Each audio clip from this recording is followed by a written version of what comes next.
Hello, Megamaniacs. I'm Mr. MegaManFan, and today on the PC Engine Files, we are looking at B-Ball, or as it was known in North America, Chu Man Fu, but I think I prefer the name B-Ball because Chu Man Fu sounds a little bit racist, and the cover artwork even looks more racist, so I think they could have just stuck with B-ball, except for the fact that probably would have brought connotations of basketball, which this game has absolutely nothing to do with whatsoever. This is a puzzle slash strategy game. Let me read you a little from the wiki entry as you watch the opening footage from the demo mode. B-Ball is an action video game for the PC Engine / TurboGrafx 16 released in 1990. Single screen levels are inhabited by enemies who can be killed by firing one of the balls. When a ball hits an enemy, it will continue moving in the same direction, and if it hits a wall, it ricochets back to you. Balls can also be pushed forward or pulled backward, including around corners. Once a ball is placed onto the same colored pad, it can still be moved, but leaving it there is how you complete the level. Also included is a small bonus kickball game for 2 players, which doubles as practice with the control system. And the release dates are as follows: March 30th of 1990 in Japan, and an unknown date in North America that same year. This was developed by Now Production and published by Hudson Soft / NEC. So, B-Ball is a not super common game, not that any TurboGrafx games are really, but if you buy the Chu Man Fu variant, it's going to go for anywhere from 45 to 90 bucks loose, and a minimum of $85 complete, which is why I have never owned a physical copy of this game. Although, when the Wii Virtual Console was still a thing, I bought it for however many points TurboGrafx games went for at the time. I don't remember if it was 600, 700, 800.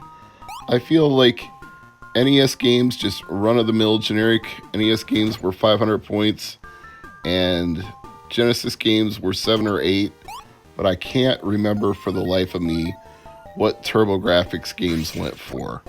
However, I had plenty of reason to get TurboGrafx games on the Wii, given the prices they go for. Whatever it was, whether it was like $5 or $6, the points you would spend, which was like $1 per 100 points, was way cheaper than buying physical copies of games like B-Ball / Chu Man Fu. It's kind of ridiculous, actually, what some of those games were going for even back then. This has never been a cheap game. You know, just out of curiosity, I'm gonna look up how many of these games for TurboGrafx I ended up buying through the Wii's Virtual Console, because I think it was almost a dozen. This was one of them, but there are more. Okay, got my list of TurboGrafx and Turbo Duo games here. I got Air Zonk on the Wii, Castlevania Rondo of Blood, Chu Man Fu / B-Ball, as we're watching me play it here, Dead Moon, Dragon's Curse, which you may also know as Wonder Boy 3. Let me see here. Newtopia 2, which is stupidly expensive. New Adventure Island, which isn't that much cheaper. And Shockman, and Soldier Blade, and Superstar Soldier. And yeah, these are all hella expensive. Arizonk goes for 126 bucks loose, almost $400 complete. Rondo of Blood goes for like 150 loose, 175 complete.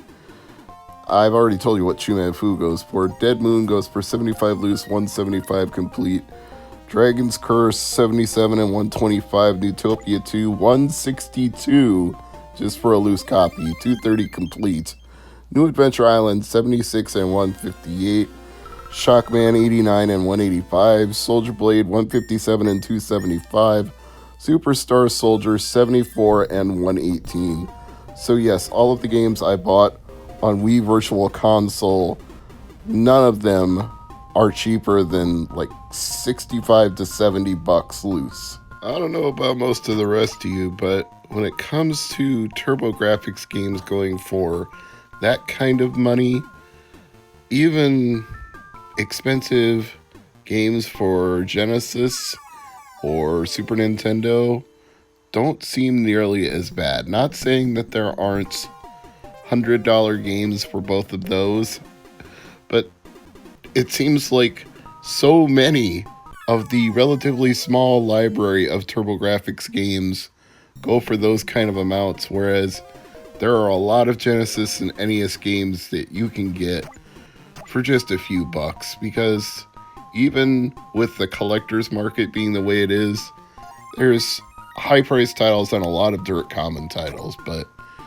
unfortunately, when it comes to TurboGrafx and PC Engine stuff, the values get exaggerated. I'm not saying that B-Ball isn't a fun game. In fact, it may be one of the more fun games that I've played to date on the PC Engine files, but it's not like $70 worth of fun. It's a rather simple puzzle game. It's got a few different obstacles, like these monkeys take 2 hits instead of 1, and sometimes you have to get out of the way of an enemy quickly when you don't have a ball to kick into them. But it doesn't compel me to spend that kind of money to play it. It's one of those games I can pick up, play for a little while, enjoy while I'm playing it, and then I'm like done with it and don't need to play it again for maybe a few months at a time. Why would I spend that kind of money on a game that I'm not going to play for more than a very short burst?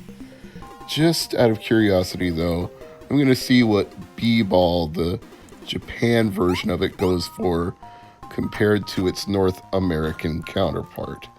I like to do these searches live while I'm doing the voiceover, so let's find out.